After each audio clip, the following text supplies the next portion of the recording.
가지고 다니는 거죠.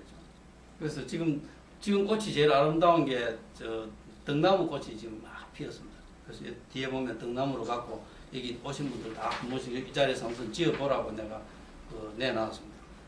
등나무를 우리가 보지 않습니까? 등나무 지금 아름답게 피었거든요. 등나무 보고 한번 하이쿠를 한번 지어보라고. 등나무 나 싫다. 그러면 무슨 꽃이 지금 피어 있습니까? 이팝나무 피어 있어요. 이팝나무. 가로수에 보면 요새 이팝나무가 하얗게 이렇게 피어 있습니다. 요즘은 이전에는 이제 은행나무 이런 것을 가로수로 많이 했는데 요새는 이팝나무가 대세입니다.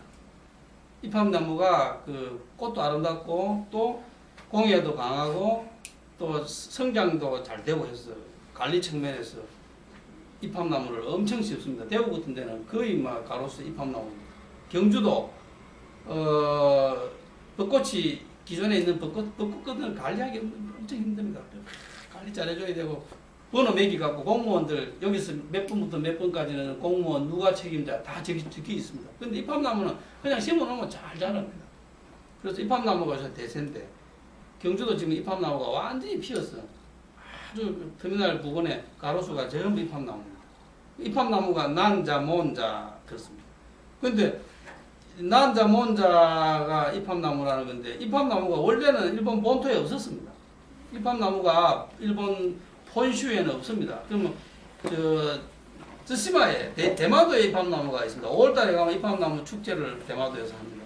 그런데 내가 여기 오기 전에 한 일주일 전에 대구서 하이쿠 특강을 했는데 일본에서 온 사람들하고 한국에서 온 사람 특강을 했는데 그 기후경에서 온 여성분이 특강을 하고 난 다음에 질문이 있다 그래요. 자기 기후경에 이팝나무가 막 지금 피기 시작하는 거 보고 한국에 왔다 그래요.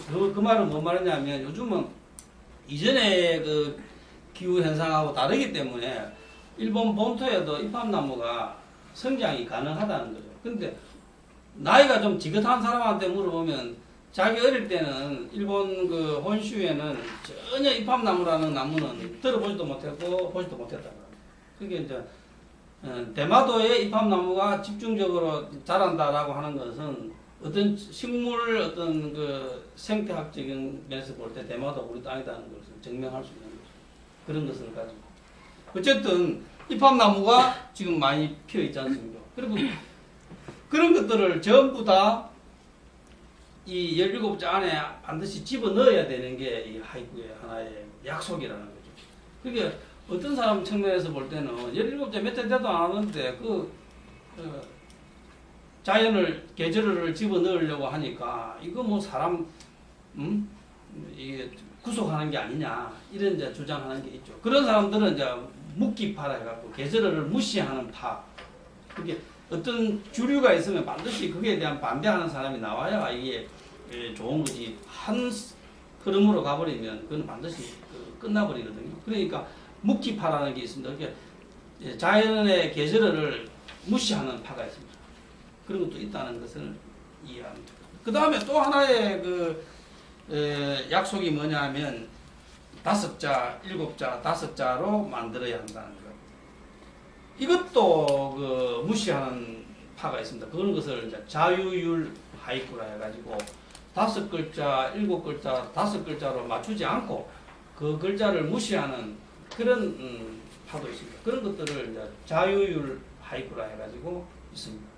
그런데 이제 아까도 내가 아까 본론에 들어가기 전에 자유스럽게 대화할 때 그런 말씀을 드렸습니다만 일본에는 이런 하이쿠를 하는 이 결사 이 모임이 큰 모임만 한 1,800개가 있어요. 그 1,800개가 있는데 전부 다 똑같은 주장을 하는 게 아니라 각자 다른 주장을 합니다. 그렇게 본인이 선택하는 거죠. 나는 요 2개를 지키는 것을 좋아하는 사람이면 그 좋아하는 그런 규정을 지키는 파에 들어가면 되고 나는 그걸 무시한다. 그러면 무시하는 파에 들어가면 되는 거죠. 그러니까 그거는 본인이 선택하는 거죠. 제 개인적으로는 생각으로는 어떤 것을 선택하든 그거는 어떤 제약이 있어서는 안 된다. 다만 하이쿠를 이해하기 위해서는 아까 말했듯이 계절어가 있고 그 다음에 17자를 지키는 것을 중요하게 생각해야 된다 하는 것을 말씀드리겠습니다. 제가 소속되어 있는 여기에는 그걸 지키고 계절어가 꼭 들어가야 됩니다. 계절어가 안 들어가게 되면 좋은 평가를 받지 못합니다. 그렇게 되어 있습니다. 자, 그 다음에 하이쿠 잡지, 그걸 이제 하이시라 그러는데, 하이시라는 말이 그런 사전에는 안 나올 겁니다. 그런데 이제 하이쿠 전문 잡지를 줄여가지고 하이시 그러는데, 배지 그러는데, 그런 것들이 몇 개 있느냐 하면 827종류가 등록된 것이 827종류입니다. 그러면 등록 안 된 것까지 합하면 뭐 수없이 많겠죠. 그러니까 그런 것을 어디에 등록하냐 하면 이런 하이쿠 영감이라는 이런 책이 매년 1월 1일 날 발행됩니다. 이거는 거의 선주문 받아갖고 발행합니다. 늦게 가면 책이 없어져요. 이게 뭐 수만 부 찍어갖고 전 세계에 내보내는 건데, 여기에 이 하이쿠가 잡지가 이렇게 등록이 되어집니다. 그리고 다 여기 전국에 하이쿠 이 2009년도 잡지 등록이 돼서 이 사람은 누가 언제 어떤 슬로건을 내걸고 창간해가지고 만들고 있다. 그 다음에 주소, 뭐 연락처, 그 다음에 주요 작품 이런 것들을 전부 다 소개를 하고 있습니다. 그러니까 여기에 등록된 게 827종류가 있다는 거죠. 그러면 등록 안 된 것까지 합하면 뭐 수없이 더 있겠죠. 그러니까 이것이 특정한 사람만 하는 게 아니라 그냥 이거는 아주 대중적인 겁니다. 뭐 이거 하이쿠는 뭐 특정한 사람만 뭐 문화에 관심 있고 문화에 관심 있는 사람만 한다고 아닙니다. 이게 그냥 일본 사람이면 밥 먹는 사람이면 다 하는.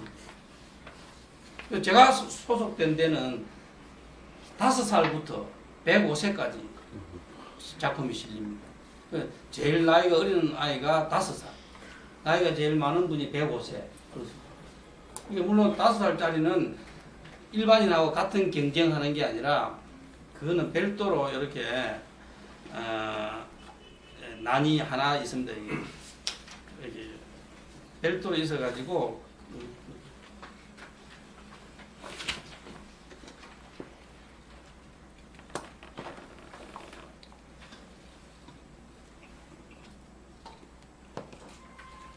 여기 있습니다. 그게 여기 한 페이지가 있습니다. 그게 후키노 도시라 해갖고 아동 생도 작품이라 해갖고 이거는 아동 생도 작품이라 해서 대충 하는 게 아니고 똑같은 엄격하게 심사를 합니다. 그러니까 여기 보면 한 페이지에 있습니다. 여기 보면 나이가 적혀 있습니다. 보면 5살짜리 글도 잘 모를 건데. 그러니까 다 하는 거죠. 그러니까 여기도 이제 천지인 해갖고 1등, 2등, 3등이 1, 2, 3등은 글자가 좀 크게 실리고 이제 평하는 분이 평도 해놓습니다. 나머지는 이제 입선된 거는 그냥 똑같은 크기로 똑같이 실어둡니다. 그냥 입선 안 된 거는 빠져버립니다. 그렇습니다. 그러니까 제일 어린 나이가 15세니까 우리나라 지금 6살 정도 되겠죠. 그 다음에 제일 나이 많은 분은 105세. 105세라고 특별히 봐주는 거 없습니다. 똑같이 경쟁합니다. 그러니까 이런 하이쿠 하는 것들이 어떤 뭐 특정한 사람들이 뭐 한다 그렇게 생각하면 곤란하고 평균적인 일본인들은 다 할 수 있다. 그래서 여기에 보면 하이쿠가 일본의 국민시로 불리는 이유가 여기에 있다. 그렇게 어떤 특정한 사람들에 한정된 게 아니고 와카나 렌가 같은 거는 보통 사람이 짓기가 어렵습니다. 왜냐하면 이 단어는 써서는 안 되고 이런 규칙을 어겨서는 안 되고 그게 너무 복잡합니다. 그러니까 길이가 길기 때문에 와카가 어렵다는 게 아니라 와카라고 하는 것은 상당한 교양을 갖추지 않으면 짓기가 어렵습니다. 근데 하이쿠는 그런 것들이 있어서 자유롭다는 거죠. 그래서 와카보다는 하이쿠가 일본에서 더 유행하는 거죠. 자, 그 다음에 밑에 보면 그 정형에서 벗어난다는 것은 지아마리, 지따라즈가 있고 글자가 좀 많은 거는 지아마리고 지따라즈는 글자가 좀 한두 장 모자라는 거고 정형을 무시하고 부정하는 것은 아까 말했듯이 자유를 하이쿠라고 그러고 계절어를 무시하는 것은 묵기파라 그러고 그런 것들이 일본이라는 사회에서 다 허용이 되어지는데 선택은 본인이 한다는 겁니다. 그러니까 아까 말했듯이 여기에 그 하이시에 보면 우리는 이런 것을 지킨다. 우리는 무시한다. 이런 것들이 다 명확하게 조사가 되어 있기 때문에 본인이 선택해서 내가 여기에 소속이 되겠다. 선택하면 되는 거예요. 물론 내가 소속되겠다 해서 바로 넣어주는 건 아니고 오랜 수련 과정을 거쳐서 그 입회를 시킵니다만은 그건 본인들이 선택하는 거예요. 그 다음에 그러면 이런 하이쿠가 나오기 전에는 그러면 일본에는 어떤 그 시가들이 있었냐면 아까도 말했듯이 와카가 있었던 거죠. 그런데 와카라는 거는 조금 말씀을 드리고 싶은 것은 2500년 전에는 우리가 의사소통을 하려고 그러면 전부 한시였습니다. 한문으로 시를 썼단 말이에요.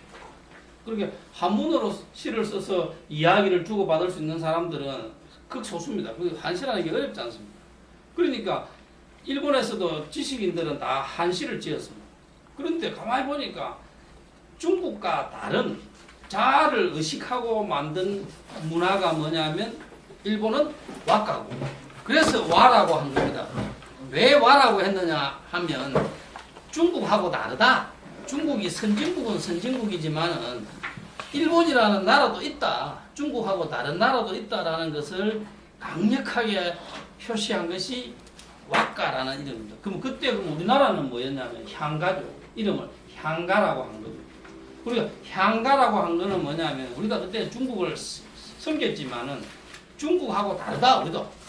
그러니까 뭐냐면 자기 문화에 대한 자각으로서 생긴 용어가 일본에는 와카고 한국에는 향가입니다. 그러니까 그렇지만 한시가 그 동아시아를 지배한 것은 틀림없지만 한시 위에의 것이 있다라는 자각을 했다라는 의미가 크다랍니다. 그래서 일본인들은 사실은 솔직히 이야기하면 일본은 8세기에 와카집이 나오지 않습니까?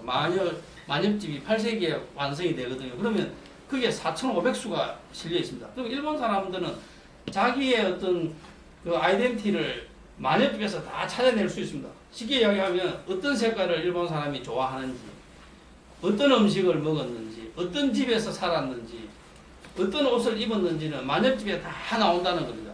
근데 우리는 3대목이라고 하는 향가집이 역사서에는 나옵니다만 아직 그게 발견이 안 되었기 때문에 우리가 알 수가 없어요. 그러니까 우리가 지금 알고 있는 향가라고 하는 것은 신라시대 때 노래인데 그것이 채록한 거는 고려 인종 때의 향가집이 삼국유사가 만들어지거든요. 그러니까 사실은 그 원행이 그대로인지도 알 수가 없고 또 그 수도 25수에 불과해요. 그러니까 우리가 사실은 신라시대 때 어떤 옷을 입고 어떤 색깔을 좋아하고 어떤 음식을 먹었는가는 알 수가 없는 거죠. 사극에서 지금 하는 것은 추론하는 것뿐이 안 되는 겁니다. 그럼에도 불구하고 우리는 일본을 우리가 다 가르쳤다고 얘기하는데 사실 그런 얘기하면 그건 일본 사람들이 그냥 뭐 속에 있는 얘기를 안 해서 그렇지 그건 맞는 말이 아니다라고 봅니다.